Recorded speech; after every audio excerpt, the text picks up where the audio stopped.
Hi friends, good morning. So আজকে ছিল আমার মেয়ের স্কুলের হোলি অ্যাসেম্বলি, আর সেই জন্যই আমি আর আমার বর যাচ্ছিলাম স্কুলে। মেয়ে আগেই স্কুলে চলে গেছে, আর ওকে আজকে আমার মা আমি দুজনে মিলে রেডি করেছি। মা শাড়ি আর হেয়ার স্টাইলিংটা করে দিয়েছে, আর মেকআপটা আমি করেছি। তো সেই মা যেহেতু শাড়িটা পরাতে পারে ভালোভাবে, ওই জন্য আমি আগের দিন রাত্রেবেলায় চলে গেছিলাম যাতে মা শাড়িটা পরিয়ে দেয়। আর দেখো আমার মেয়ে স্টাইল করছে, খুব খুশি। ও স্কুলে নাচের জন্য সিলেক্ট হয়েছে। ওরে ভাই ফাগুন লেগেছে বনে বনে ওই গানের জন্য।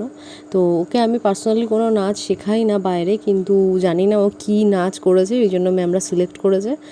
আর ম্যামরাই ওখান থেকে নাচ শিখিয়ে দিয়েছে, তারপরে ওখানে গিয়ে নাচ করবে। তো যাই হোক, ভালো লাগে যে ও সিলেক্ট হয়েছে। আমি তারপরে এখানে একটুখানি যে এইগুলো সব কিছু নাচের একদিনের জন্য এগুলো সব আমাকে কিনতে হয়েছে, কারণ আমার কাছে ওর এরকম ব্লাউজ তারপরে শাড়ি কিছুই ছিল না, এরকম গলায় হার ফার সেট কিছু ছিল না। সব কিছুই আমাকে আবার নতুন করে কিনে অ্যারেঞ্জ করতে হয়েছে। আর আমার মেয়েটা এত পাকা, খালি বলছে মা মুখে সাজাবেও না, মুখে মেকআপ করাবে না। তো তোমরা শেষ পর্যন্ত ভিডিওটা দেখতে থাকো। আমি এই স্কুলেও গেছিলাম ওদের, তো প্রথমে যাবও ভাবিনি, তো যার পরে যাই হোক বর বললো যে চলো, কারণ আমাদের বাড়ি থেকে ওদের স্কুলের ডিস্টেন্সটা বেশ অনেকটাই।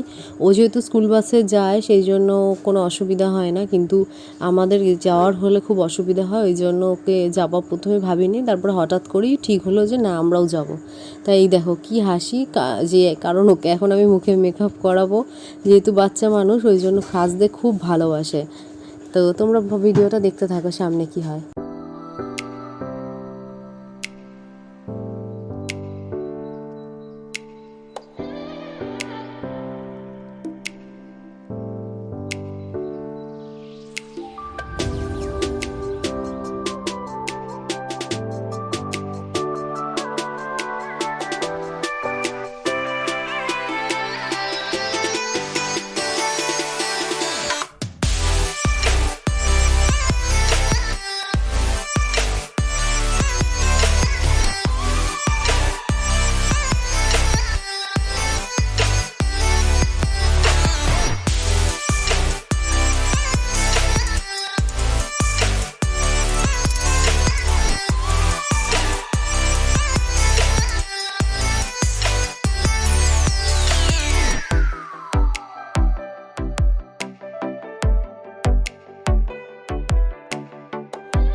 তো এই যে পাকা বুড়ি একদম সে যে রেডি, আর হাসিটা দেখো, মানে আর মনে হাসি ধরে রাখতে পারছিল না। তো যাই হোক, এই শাড়ি ব্লাউজ এই পরিয়ে ভীষণ মিষ্টি লাগছিল। তা যাই হোক, এই রেডি হয়ে তারপরে যাচ্ছিলাম। যেহেতু আমার বাপের বাড়িতে ছিলাম ওই জন্য একদম রিক্সা করেই নিয়ে এসেছিলাম, হাঁটিয়ে নিয়ে আসিনি এতটা, কারণ আমাদের বাপের বাড়ি থেকে আমার ওর যে বাস আসে ওইখানটা অনেকটাই ডিস্টেন্স হয়ে যায় হেঁটে আসতে, ওই জন্য কে রিক্সা করে নিয়ে এসেছি, যদি আবার পড়ে পড়ে যায় বেশি। আবার এখানে এসে তাড়াতাড়ি চলে এসেছিলাম বলে এখানে এসে লাফালাফি করছে। তারপরে কিছুক্ষণ পরে আমি ওদের স্কুলে চলে গেছিলাম। এটা ওদের স্কুলের ভিডিওই, স্কুলের বাইরেটা ওদের জুনিয়র স্কুল এটা, আর বড়টা যেটা সেটা মেন রোডের উপরে। ওটা এখনও যেহেতু ও ট্রান্সফার হয়নি, ওটা ক্লাস 2 থেকে, সেই জন্য এখন জুনিয়রটাতেই রয়েছে। তো সেই জন্য এখানে সব গার্জিয়ানরা চলেও এসেছিলো, আর আমাদের এখানে হোলি বলে একটা ছোট্ট ওয়েলকাম করা হলো। বাচ্চাদেরকে দিয়ে একটুখানি করে গালে আবির দিয়েছিল, যেটা যেটা ভীষণ মিষ্টি লাগছিল। তো আমরা চলে গেছিলাম এবং তার ওই আধ ঘন্টার মধ্যেই অনুষ্ঠান শুরু হবে। তো এখানে মোটামুটি সবাই চলে এসেছিল, আর তারপরেই নাচের অনুষ্ঠান হবে। আর নাচের অনুষ্ঠান কি হয়েছে না হয়েছে সেইগুলোতে আমি তোমাকে যা ওখানে গানের সঙ্গে ডান্স হয়েছে পুরো ভিডিওটা এখানে শেয়ার করে দেবো। আর এখানে এলকেজির বাচ্চাদেরকে এখানে বসানো হয়েছিল, ওরাও ছোট ছোট, ওরাও অনুষ্ঠান দেখবে সেই জন্য।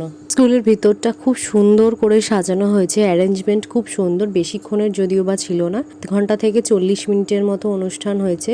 সব এলকেজি, ইউকেজি আর ক্লাস 1 এই 3 ক্লাসের বাচ্চাদেরকে নিয়ে হয়েছে। তো তারা ভীষণ সুন্দর পারফরমেন্স করেছে।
সো ছোটোর মধ্যে অনুষ্ঠান হয়েছে আর ভীষণ সুন্দর হয়েছে।